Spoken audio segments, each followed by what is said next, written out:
Dr. Bensong risked everything when he used the quantum leap accelerator to travel back in time.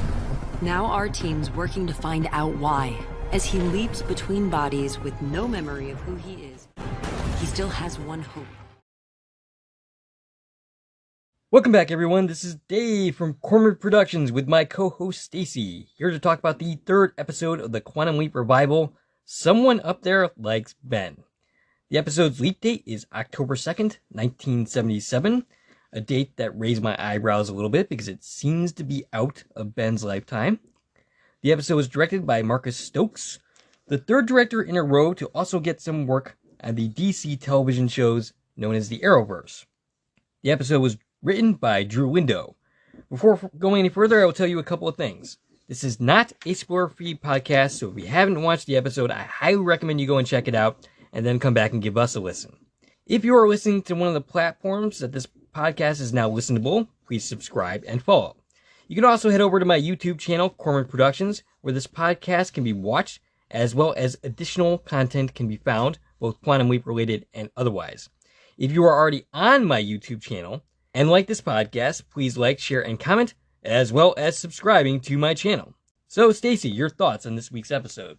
Hey, Dave. So, I enjoyed this episode. The setting is not my favorite. I don't love the 1970s, and I don't love sports stuff. But ignoring, my personal feelings about that, I think the episode was pretty strong. I feel like they're doing a better job now of balancing the stories they're trying to tell between the two different timelines. And I feel like we got some good stuff in this week. Absolutely. I thought this was a very decent episode. I'm a guy, so I tend to like the sports stuff a little bit more. I'm not a huge fan of boxing, but that's not really the point. The episode isn't really about boxing so much. This episode actually falls into my wheelhouse, dealing with a mental health issue, which we will discuss later as we go along. Yeah, I thought this episode was very good. I'm still not a fan of the title of this episode. Yeah, the title seems weird, right? It doesn't fit in thematically with what the episode was about. I thought that we were going to get something in the episode that explained the title, and we really didn't. Other than the throwaway line of the exact opposite of the sentiment with Ben saying, someone up there hates me. Yeah, someone up there hates me because he leapt into, the middle of this boxing match, and he has to box this person's big fight tomorrow.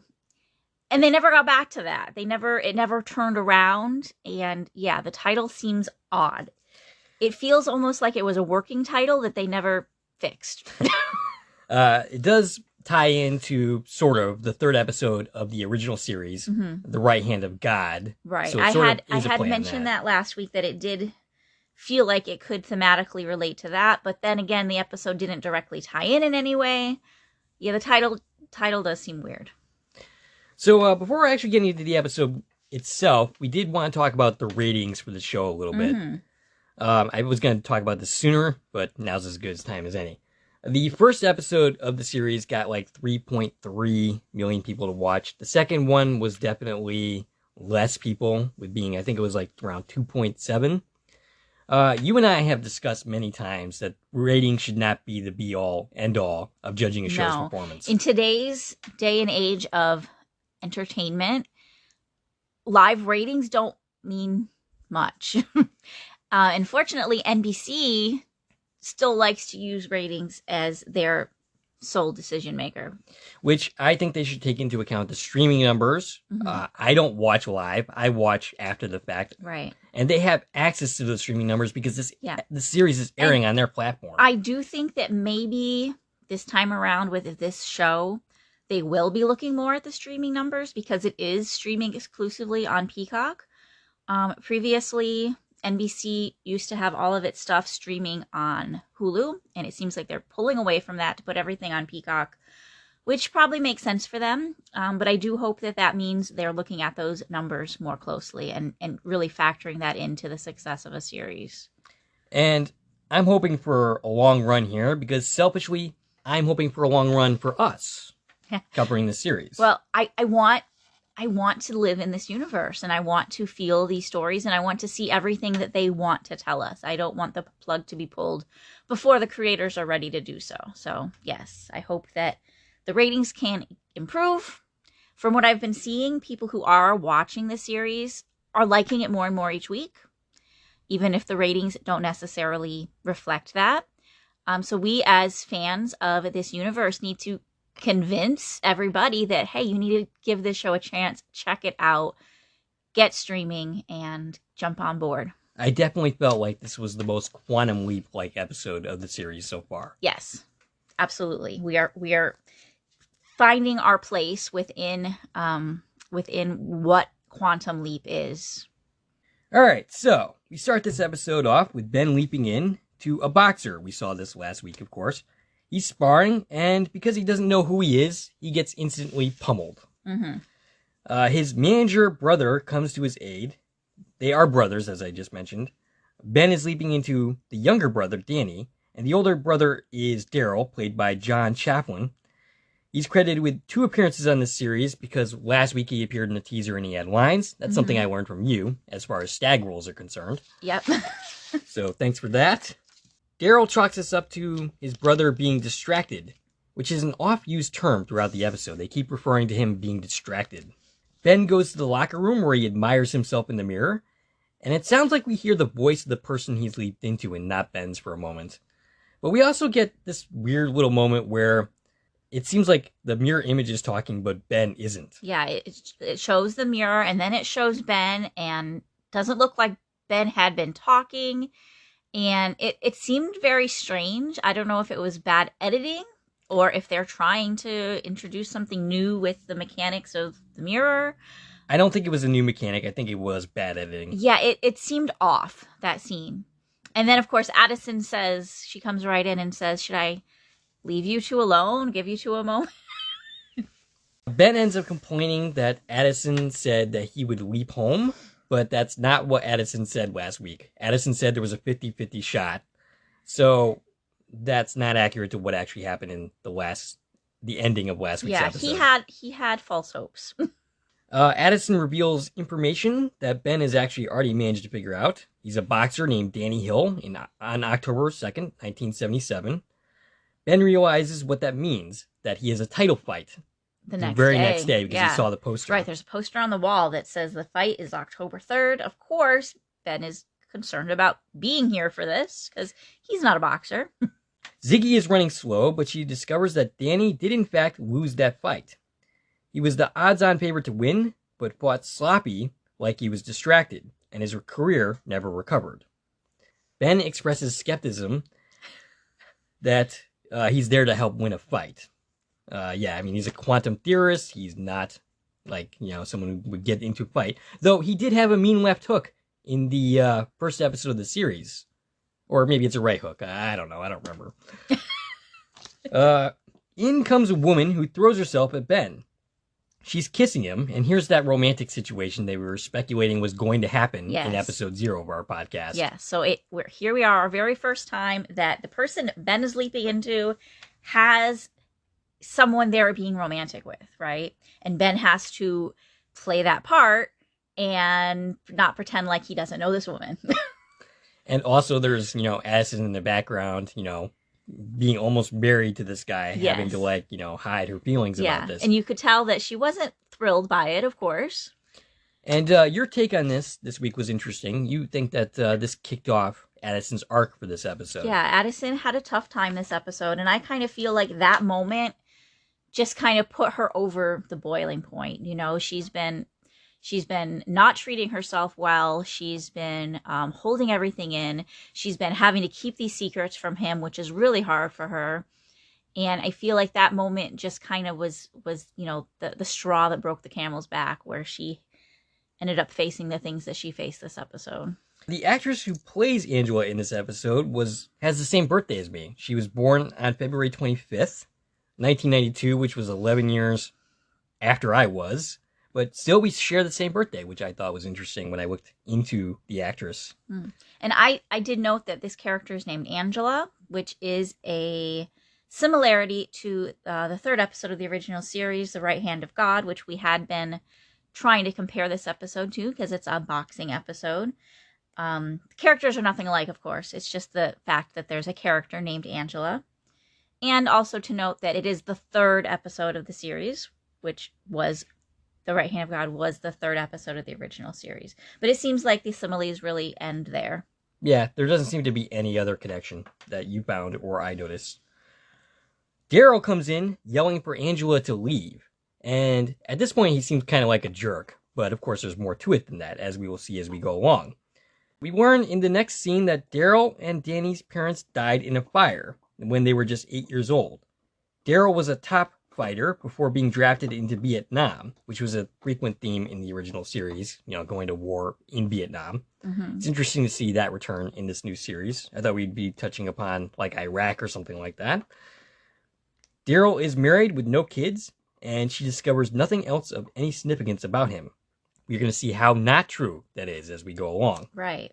We find out that Ziggy is not doing a great job right now, which is classic Ziggy. Yeah, color me not surprised about that. Daryl offers him words of encouragement that Danny will be a champion tomorrow. Ben doesn't look as convinced. In fact, he gives Addison a terrified look as he leaves. The way in, we meet the opponent, Roy Gordon, and we end up spotting Angela at Gordon's side. Angela apparently is the girlfriend of Gordon. And this is a moment I would just cut out. Like, it's a red herring. It's meant to be this, maybe perhaps this is the reason why Danny was originally distracted. Right. They're trying to figure out, well, why was Danny distracted? Why did he lose this fight? Because they think that's the way they're going to change things is by undistracting him. But, I mean, the Angela character, where she ends up, it doesn't play with this. Yeah, I feel like they just put a lot into these characters without developing any of it. It was all a little bit rushed and over the top. The relationship between the two brothers is done beautifully in my mind. It's just the side things in this episode that are not particularly developed. Yeah. We go back to the project where Addison seems to be acting like a maniac, barking at Ian, telling them all the things that she needs to help Ben. And Ian calmly says that they know what Addison needs.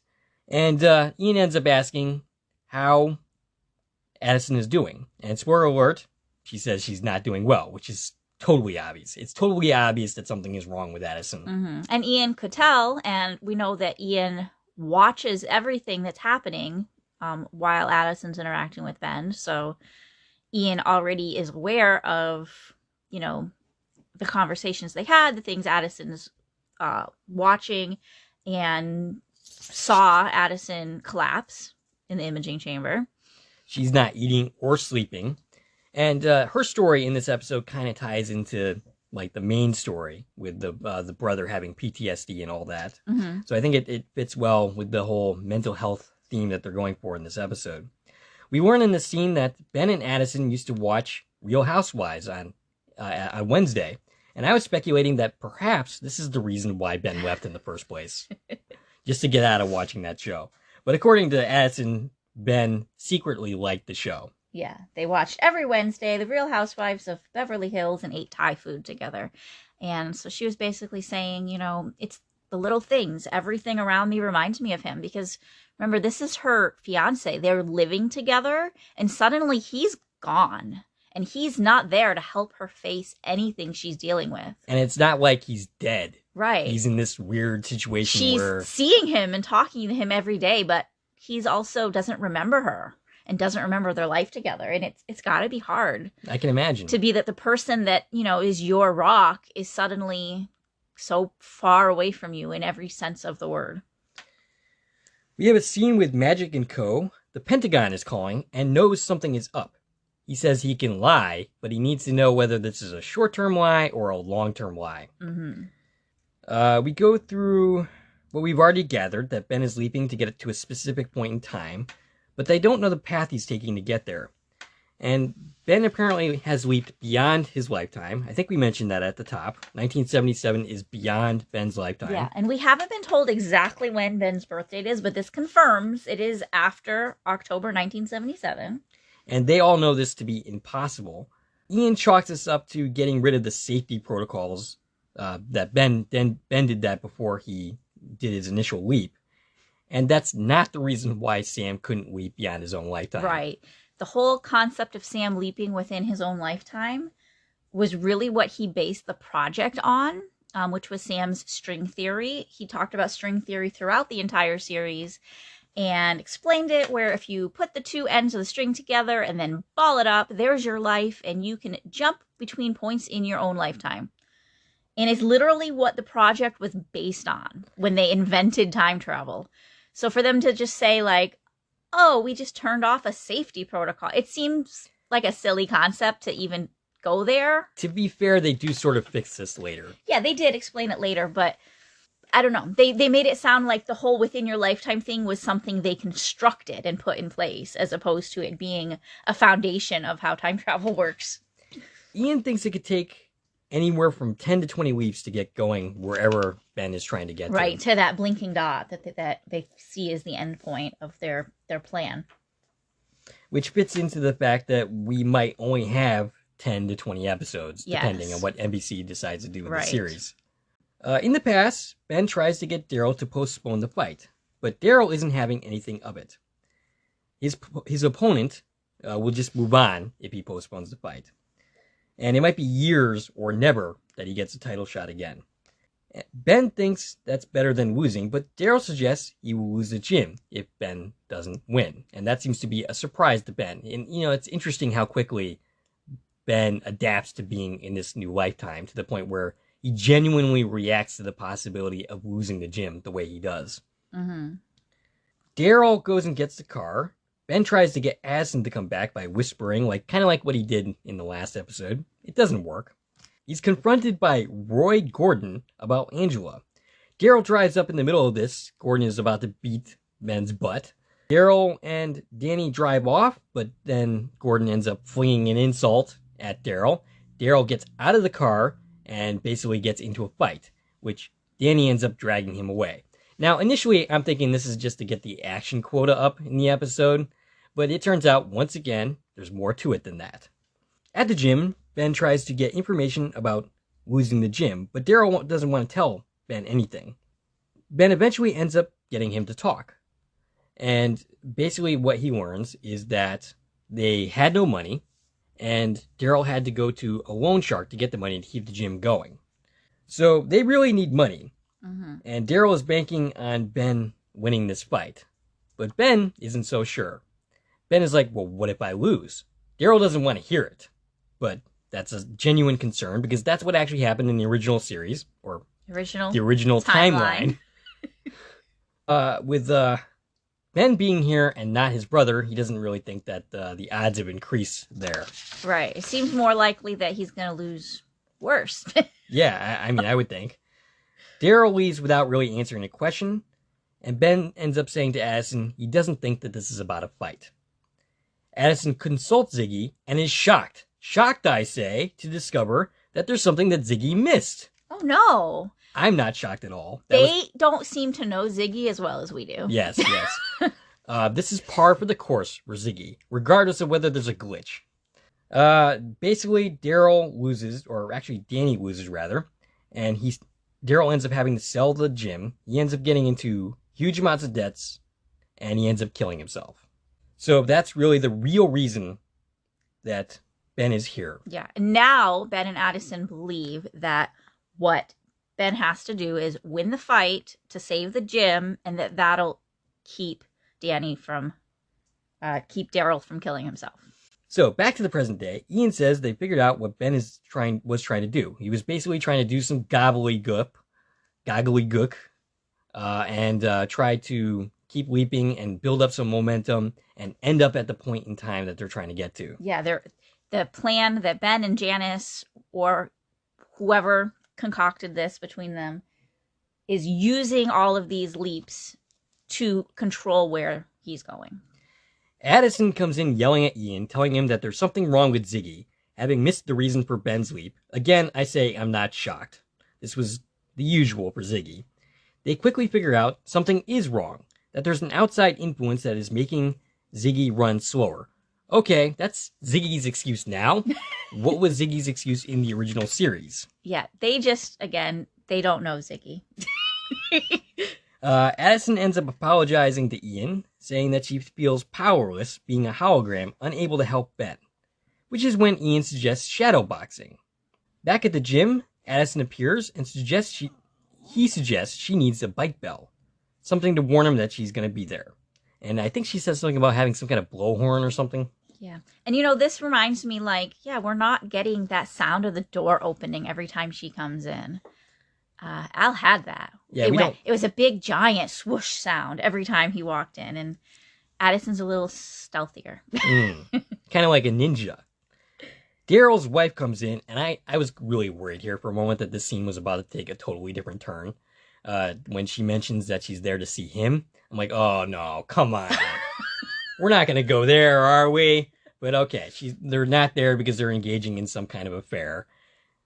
His wife is there because she's concerned about Daryl. Right, so she goes to Danny to express her concerns with everything going on with Daryl, and they're kind of, talking behind his back and trying to figure out how to help him, which of course he's not going to favor knowing is happening. Yeah, not from what we've seen so far of the character. I mean, pretty much anyone would probably react the same way. Here in this scene, we have Addison answer a question of ours as far as what's going on here with what happens when Ben leaps. And this series is taking the tack from this conversation that Ben's mind is leaping, not his body. Right. Which sort of answers that mechanic, but we still have a bunch of other questions that haven't been answered. So she specifically says, you are in this boxer's body. You have his physical body and his strengths to work with, which is completely opposite of how it worked with Sam. And I'm okay with that. That mechanic in the original series did not make sense. But I do expect them not to then rely on that mechanic the way that Sam did. Right, absolutely. And also, you still need to explain exactly where the person Ben is replacing is going. Right. Where is the host? Are they still in their brain also? Are they... We haven't seen a waiting room. Kind of like a submerged personality, which would be terrifying. And you brought up earlier when we were talking about this, where's Ben's body? If he didn't take his body with him, where is this unconscious Ben? How come we haven't seen him sitting in a hospital bed somewhere unconscious with them, coming to tend to his physical body's needs? And I don't care. You could show this just once. We only have to see his body or answer that question in some way once. Right. And then you can move on. His body has to exist somewhere, whether it's an empty shell right now because he's not there, or is the host in his body.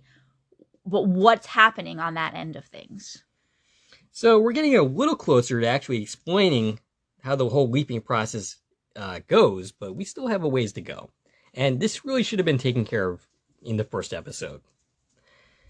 We learned in the scene that Ben has a photographic memory, just like Sam Beckett did. Yeah, which, I don't know. Is it just a nod and a nice little Easter egg to the original series? Are they using this just to make things easier, which seems a little lazy since it's the same thing we already did in the original series? Or is it, just the fact that geniuses tend to have photographic memories? We looked it up, and just so you're aware, about 2 to 10% of the population has a photographic memory. Yeah, which is higher than I expected that statistic to be. But I don't know if I like that as being, being something to hold on to the original series, or if I dislike it as being sloppy. I'm not sure how I feel about it. I guess we'll see how they end up using it. Yeah. We also end up having Ben point out the problematic nature of the original series. He may have Danny's strength, but not his experience. And that frequently brought up a question that I had in the original series, especially when it came to these sports episodes. Why is Sam or Ben the better person to be here to win a title fight, or to win a scoring basket, or, so on and so forth? It would seem that the person with the actual physical skills and the training would be the better one to be in that position. Right. Which I think that kind of makes sense, how at the beginning of this episode they assumed that there was some distraction and he was here to eliminate the distraction and maybe not actually fight the fight, that maybe he'd leap before the fight happened. Which is what I think should have happened. I actually think they should have leapt out before the fight started. Because once we took care of everything else that was supposed to be taken care of, what's Ben still doing there? Well, it's because he didn't we find out, he didn't get his brother to agree to getting help until after he won the fight. But yeah, I don't know. It does seem very silly that he would be called upon to do these things. But then again, is Ben not being called upon the way Sam was? Because remember, Janice somehow constructed these leaps. So maybe he's not going to places where the force that be is putting him. So Janice is in control of the leaps and not God, time, or fate? Well, we know that she plotted the course of the leaps out. Yeah, I'm curious as to how exactly she would have known about this particular situation if that's the case. I hope that we get more about what those little dots mean as we go. Okay, so we cut back to the present. Jen and Magic have a very weirdly shot scene. It's like shot in really weird angles. I did notice that. It's the kind of thing you would do when you're trying to suggest there's something wrong with the main character or you're doing a dream sequence. I'm really not sure what the point of directing the scene that way was. But the code that Ben was working on, he was working on for at least 6 months prior to the original episode's events. Right. They were able to pinpoint specifically in his schedule where he wasn't where he said he was, where he was lying to the team and to Addison. And they seem shocked that they were working together for 6 months, but I don't know. I feel shocked that they were able to pull it off in 6 months. Because since the original, or the real, the group here has been working on the project for 5 years, I think putting whatever they did together in 6 months seems really quick. Yeah, it does seem like that. But they seem surprised that it wasn't more of a spur-of-the-moment thing that Ben got involved. Jen suggests that she's going to have to interrogate Addison, but we never actually see that scene. No. So maybe that's to come. In the past, Addison is using the holographic technology to show the original fight, which I thought was a cool use of the technology. Yes. Something we didn't see too much in the original series, though we did get a little bit of that. I'm thinking Pool Hall's Blues, where Al was showing the angles. He was using it to show the mathematical angles, but to actually see things that happened in the original history, I don't think they've done that. And it makes sense that this is something that would have been recorded and would have been easy footage to pull up. Picture, there's a YouTube video about this somewhere. So yeah, I thought that was pretty cool. Ben is right-handed, where his host is actually left-handed, and he has to play out the fight at least up into the second round exactly the way it did in the original timeline. So that Gordon doesn't change his strategy. But, and that will open up the possibility for winning in the second round. And, I find it funny to note that, they did all of this in one afternoon because this is the day before the fight. The first time we had a boxing episode, when Sam was in The Right-Handed God, he had like 2 weeks before the fight. And they did the whole Rocky montage showing him training for that fight for, day after day after day. Yeah, it's not realistic to completely get up to speed and win a boxing match in a single afternoon. No. Addison and Ben fight. They shadow box. And eventually, Addison ends up fainting and disappearing. The way she was acting prior to her collapsing, I thought she had a panic attack. But she wakes up in the hospital. Magic says the doc says she's suffering from exhaustion and dehydration. And Magic suggests that since Ben is going to be leaping for a while, that they should treat this as a sprint, or rather, they should treat this as a marathon and not a sprint. So, in other words, take care of yourself. Yeah, and this is where she expresses, I can't relax because I'm the only person who he has. If I'm not there, he is on his own. And she's not used to not being in control of a situation. That's another thing they never explained, is why she has to be the hologram and not somebody else. We know that in the original series that Al and Sam were connected neurologically, but I don't think they explained that. I think that we can boil it down to they were supposed to be the hologram and the leaper already. And so maybe their brain waves were already programmed into Ziggy, even though it was supposed to be the other way around. Yeah, but they haven't really explained that. And that's something that we should explain for new audience members, not us necessarily. Right. Yeah, they haven't said, why can't anybody go talk to him? Okay, so Ian figures out that someone has opened up a remote link into the system, causing Ziggy to be slow. Mm-hmm. They believe that this is Janice who's doing this. Ian doesn't think she can do more than get information from Ziggy, so it doesn't seem like that she can actually cause much harm. Right. They said she doesn't have the interface to actually control Ziggy or make any commands. She's just kind of watching what's going on. We see Janice arrive at Beth's house. Hello again, Susan Dial. That's awesome. We got Beth back again. So now Beth goes from being a cameo to she's now a recurring character. And also I'll note that she now has as many episode credits as she did in the original series. So one more and she will beat her total in the original series. Yeah, she was only in 2 episodes, which was MIA and Mirror Image. Even though the character of Beth was, kind of all-encompassing, and you see her as this major character in their lives, she really only appeared twice.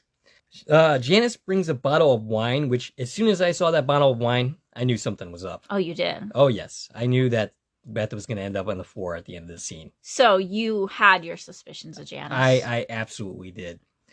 I thought that Janice was either going to straight up poison her mother or sedate her. We reveal here that the reason Janice was not allowed into the project was because of Beth, and not what we originally were thinking was because of the Pentagon ruling her out. That's what Magic had told everybody. Now, Janice actually thought it was Magic keeping her out. She believed that he personally kept her from the project. And the reason Beth did this is because she didn't want her to disappear down the same rabbit hole that Al went down. Right. We learned that Al spent his entire life hyper-focused on trying to save Sam, and it consumed his whole life, and she doesn't want that for her daughter. Of course, Janice doesn't see it this way. Janice says that her mother has steamrolled her entire career and really blames her for ruining her life. She does come off as extremely egotistical. She's like, have you ever considered the possibility that I'm just better than everybody? Right, that I'm the one who could have fixed everything? It's really, this seems to confirm to me that the whole idea here is to bring Sam home. Though the way Georgia Riley is playing the character is like a straight up villain at this point. Yeah, I feel like they want to leave us guessing. Is she a good guy or a bad guy? And I think in reality, it's probably not that cut and dry. I personally am hoping she has good intentions, but maybe she's just not great at executing them. Now, whatever her intentions may be, I believe that Ben bought her original thinking, what she was selling, is that trying to get Sam back at home. So I think that his intentions are honorable, even if hers aren't. Absolutely.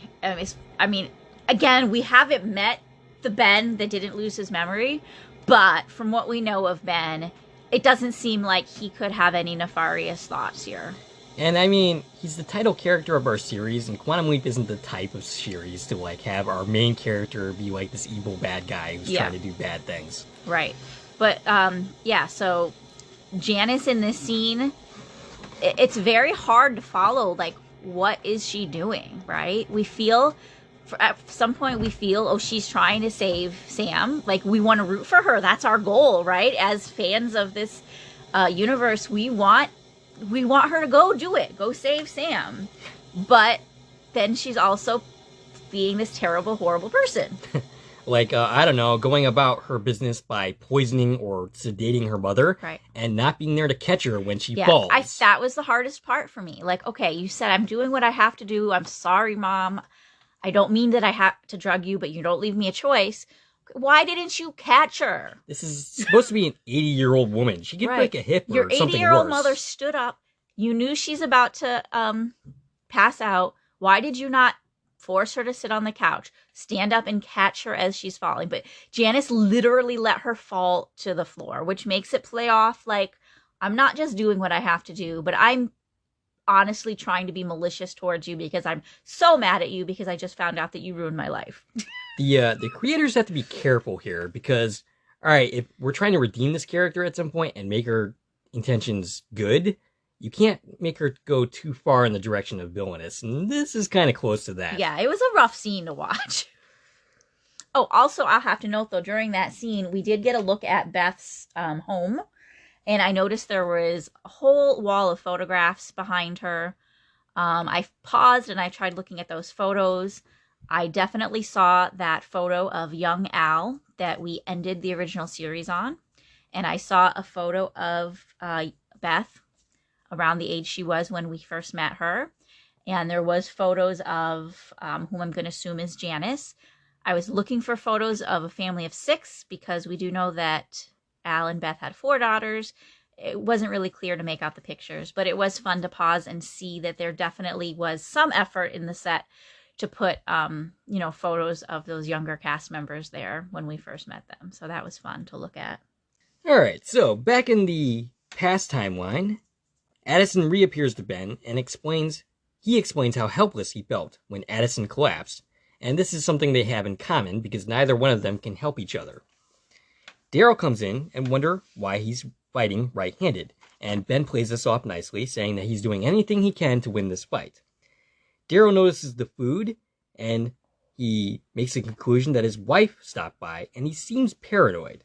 And this is when we finally learn that Daryl has PTSD, which Addison notices. Addison notices. We learned here specifically that Addison had been in Afghanistan and, of course, has seen a lot of PTSD. She knows what this looks like. And she's, the one providing the intel on what's really going on here. Now, I hope you'll pardon my indulgence. This happens to fall into my wheelhouse, what my channel is all about. Post-traumatic stress syndrome. The National Institute of Mental Health says that PTSD is a disorder that develops in some people who have experienced a shocking, scary, or dangerous event. It's natural to feel afraid during and after a traumatic situation. Fear triggers many split-second changes in the body to help defend against danger or to avoid it. The fight or flight response, as it's known, is a typical reaction meant to protect people from harm. Nearly everyone will experience a range of reactions after trauma, yet most people recover from initial symptoms naturally. Those who continue to experience problems may be diagnosed with PTSD. People who have PTSD may feel stressed or frightened even when they are not in danger, or it may cause dogs to growl. Treatment for this includes medication, therapy, traditional talk therapy, cognitive behavioral therapy, and exposure therapy. Now, we both knew a person who suffered from PTSD. Fabio Gazelle, he's a person that you introduced me to. Mm-hmm. I got hired to write his book, thanks to you. He was a Jordanian immigrant who was severely beaten during the course of a robbery, and he experienced a lot of medical issues, both physical and mental. Exposure therapy was tried on him, and it didn't really work. I have no idea how he's doing today. I'm assuming he's still alive, but I don't know if he's doing any better. Between his issues and my own, that's how I became a mental health awareness advocate, and I think I can move on from there. So, Daryl's behavior throughout the episode is related to PTSD. The cops arrive, thanks to the earlier fight that he had with Gordon Roy and his associates. Ben tries to keep Daryl calm because he looks like he was going to fight with the cops. And, that tends to end badly for anybody. Daryl is going to the slammer for 72 hours, which means he would miss the fight. Mm-hmm. But Ben, taking his leap across space moment, decides to get himself arrested by calling the cops a pig. Right. So he thinks that this is going to help the situation. Addison doesn't really understand why he thinks that would be better. He doesn't really explain himself. He turns out to be right, but still, this was a bit of a leap, if you'll pardon the pun. The gambit works. They are going to get released. And as they are getting released, Daryl is ready to go, but Danny stays seated to confront his brother. He says he won't fight unless his brother gets help. And Daryl thinks that there's nothing a doctor can do to fix his problems. He has images of fighting in the war and seeing his fallen comrades. And, this is a beautiful scene. Both Raymond Lee and John Chapin act the hell out of this scene. It's really well done. Ben eventually ends up convincing his brother to get the help that he needs. And it's contingent on him winning the fight, as we pointed out earlier. The next scene, however, did not sit right with me. They walk out of jail, and who's there but Daryl's wife and Angela. And, given where Angela was earlier in the episode, this is just weird. Yeah, and Penny and Angela now are best friends, and Angela is ready to be with Danny in public and root for him by his side. And yeah, it's all a little... There's a little arc here that... It's a little rushed and a little strange, the way these relationships played out. Now, this PTSD is a big topic. I'd rather see it explored even in this fashion. And, you're not going to be able to solve this in 42 minutes of episode time. So I'd rather see it done at all. But still, this scene just did not sit right with me at all. I actually, by about this point of the episode, I kind of paused and said, wait, did I miss something? Yeah, there's a whole arc with Angela that we don't get to see, basically. I was almost thinking that perhaps maybe they should have just skipped the fight entirely and just had Ben leap after getting his brother to agree to help. Right. But that's not how it plays out. And of course, this being a television episode, we're going to see the fight. The strategy that Addison and Ben use or employ doesn't quite end up working out. Yeah, almost. But Ben ends up winning the fight anyway. I'm not going to go through and recap the entire fight. Well, I'll just say that, they did what they were trying to do in the second round. He got a good hit in, and Roy Gordon was down. And he got up at the count of 9 after Ben and Addison and everybody thought that it was over. They thought he won. And it just seemed to mirror nicely what happened in The Right Hand of God, where Sam thought he had won and his opponent in that episode got up at the count of 9 and they had to come up with, oh, wait, it's not over yet. We need a new strategy to win. So it was a very reflective moment on that, I think. One thing I didn't mention is the fact that Ben is knocked down at one point and he has a memory, which clearly is a memory of his life with Addison. Yes, he did. He sees, we actually get to see what he's seeing, which is just kind of a blurry scene. He's in a bed and there's definitely someone else there, which we know is Addison. And we're really getting to see, Ben starting to remember things. That's coming, right? So, Daryl is saved. The fight is won. He's got his family. Addison ends up telling him that Daryl opens one of the first veteran support groups for PTSD. It's a very original series kind of ending. Ben is told that he isn't going to go home anytime soon. He takes that news in stride, but he makes Addison promise that she will take better care of herself. And in that last scene we got to see with Daryl and Ben, Daryl, of course, was talking to his brother Danny, and he called him little brother, which I thought was a beautiful nod to the Sam and Tom moments. Oh, my goodness. The Sam and Tom moments, where he would call Sam little brother. And we also learned in this episode that Ben is an only child. He did have that memory early on in the episode, and Addison confirmed that that's true. So Ben's not a brother, but of course we know how important that brother relationship between Sam and Tom is to our overall story. So, Ben ends up weeping. Addison is at home preparing to watch The Real Housewives, which is the real reason that Ben left in the first place. There's a knock at the door when, wouldn't you know it, all of her coworkers are there to make sure she's not alone for Wednesday night with The Real Housewives. And they all came to watch The Real Housewives of Beverly Hills. And I had probably my biggest laugh so far in this series when Ian said how hard it was for them to explain to Magic what this show was about. I laughed out loud at that. I thought that was a great moment. I wish somebody had to explain the concept to me because, I wish I had no memory. I envy Ben at this time for having no memory of that series. So this seems like a good place where it would end, but it doesn't. But there's more. Magic gets a phone call from Beth, who, thank God, is not dead or severely injured. And it turns out that Janice stole the original hand link of Al's. Yes. And this somehow is a very big problem. Right. Because Beth says Al had stuff he wasn't supposed to have.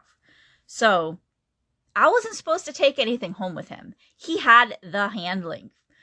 That shiny, bright, blocky one that we all remember from the later seasons. That I said that I missed. And it's funny because writing my notes for this episode, early on in the episode, when Addison first came in and she's holding that little round thing that looks like a buzzer from a board game. And I wrote down, like, I hate this new hand link. I hate it. It's funny because in the first episode, you said that you actually liked it. I liked the features that they were showing with it. Like, they're using it to show these holographic images. They were doing cool things with it. But, like, physically just seeing her hold this little round thing in her hand, I hate it. It doesn't make sense to me. This hand link of Ziggy, I've always kind of said, it turned into our cell phones, right? Mm-hmm. We all have cell phones now. We can talk to Google. It's felt like the way Al would talk to Ziggy. Right. And now it's this little round thing. It doesn't even have, like, a screen or a keyboard on it. And I don't know, I don't like it. And so it was great that right under that note, I was then able to be like, yay, Janice has the original hand link. I love it. What do you suppose Janice is going to do with the hand link? We found out that Janice did link in to Ziggy, and they said, well, she can't do anything. It's okay. So I definitely feel like this hand link's going to allow her to interact with Ziggy in some way, that it's still going to be programmed to Ziggy, and either she's going to be able to give Ziggy commands, or maybe even as far as she's going to become a hologram and go talk to Ben, because we see she's building some kind of dome chamber. I don't know, is it an accelerator? Is it an imaging chamber? It's something. So she's either trying to communicate with the past somehow, or she's trying to go to the past. Right. Either she wants to leap herself, or she's going to be able to use the hand link to get to Ben, which, we were talking about the brain waves being programmed. If this was the plan all along, she could have programmed herself with Ben before the leap. So we see here that there's a whole nother aspect to her plan, and I'm excited for it. Yeah. This episode, more than any other so far, has definitely hooked me in to the concept of this series and what they're doing. I would like them to explain things a little bit more, mostly for new audiences, but I'm sold. I'm sold on this series. Yeah, and I'm happy to see the original hand link. I hope we get to see Janice using it in one way or another. I want to root for Janice being a good guy. I don't want her to turn into actually being a villain. So, Janice, stop poisoning or sedating your mother and then not catching her and letting her fall. Right. We love Beth. Leave her alone. And of course, it does lead the question. Maybe she is a villain. Maybe this is the start of the Evil Leaper project. That's a possibility. I was also thinking the possibility that based on this episode and the themes of the episode, that maybe Janice is suffering from some kind of mental health issue, maybe related to her father's death in the first place. Mm-hmm. Something I pointed out to you earlier, though, why does Janice want to mess with the timeline? If the original Sam leaps didn't happen the way they did, Janice would not exist. And I'm curious, does Janice know that she only exists because of Quantum Leap and because of Sam? That's not really clear. We're not really clear what any of these people know. So, the next episode, Ben leaps into a bar, and this bar, he's a woman. This is the first time that Ben is going to leap into a woman. Yeah, so he's in a bar, and some guy is hitting on him, right? And he's a little put off by that, and then he looks in the mirror, and he sees this 1980s woman, and Ben looks very confused by this. And this is the Justin Hartley episode. Yes. The return of Kevin Pearson. The episode's title is A Decent Proposal. Given the fact that he played Kevin Pearson, perhaps this episode should be An Indecent Proposal. Because as we know, Kevin Pearson was one to sleep with pretty much everyone. Yeah, I think I'm going to have a hard time not seeing Kevin as we watch this episode. And I'm going to, in my mind, think it's Kevin acting as this person. And we are probably going to have a few Kevin Pearson jokes. Absolutely. Yeah. So yeah, we learned in the trailer that this next leap is taking place in 1981 Los Angeles. And the woman that Ben is leaping into is a bounty hunter. And Justin Hartley is her partner named Jake. And from what we've seen, they are also involved in a romantic relationship. And we know that the person playing the mirror image. Oh, yes, that's Justin Hartley's actual wife. Sophia. Yeah, I couldn't pronounce her last name. Sophia. I can't read my scribbles. Oh. His wife, Sophia, is playing the mirror image, and in the trailer, we saw a lot of her. So I think they're going to be showing us a lot of mirrors in this episode in order to take advantage of showing her in those scenes. This is definitely a ratings grab, and I'm all for it because we need ratings for this show to continue. Mm-hmm. And I think that's it. That, ladies and gentlemen, is the episode. Stacie, do you have any additional thoughts before we conclude? I think we covered everything I had in my notes this time. All right. I think next week's just going to be a really great one. I hope everybody tunes in to watch that 4th episode.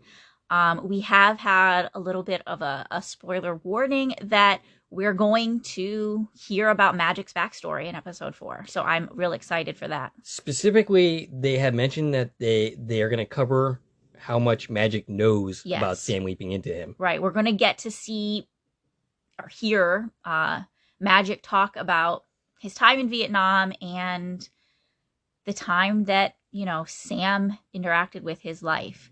And hopefully this will answer some questions and maybe explain some things for people who are new to the series. All right, so we'd like to hear from you guys. What did you think of the episode? What do you think of our podcast? Stacie can be reached at... I can be reached on Twitter at TVN Coupon Talk. If you like this video and want to support the channel, you can follow me on Twitter at Core Productions. You can buy something from the Core Production on Zazzle. You can buy me a coffee, which is a new way to support content creators such as myself. You can follow and subscribe to my podcast. And on my YouTube channel, you can like, share, and comment on this podcast, as well as subscribing to my channel. This is Dave and Stacie from Corn Productions, signing off.